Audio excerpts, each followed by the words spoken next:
3 years ago, I made a devlog for a game called Wizcard, which I'd originally created for a game jam. A month later, I made an update video in which I'd said Devlog 2 was almost done, but that I would be taking a month off before finishing it for some reason. I don't know. That devlog never came out. Until today! Unfortunately, I guess I didn't know what GitHub was 3 years ago, so didn't save the original game files anywhere. So I'm starting over from scratch. Woo! I started by making a player who could walk and sprint. I made a separate movement component that tweens the velocity of a given body between its current value and a new value, determined by a direction and a speed, over a given amount of time. This makes the movement code into player script very simple, and will also make adding smooth movement to future entities a lot easier. Next thing to do was figure out how I'd handle cards and spells.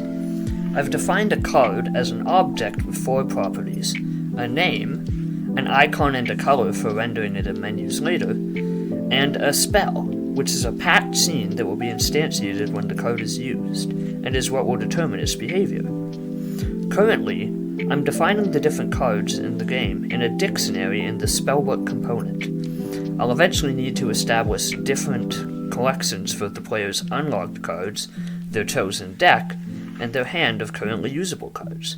But for the moment, I just have an array for their hand, and I'm simply adding my one defined bolt spell to the hand in the spellbook's ready function.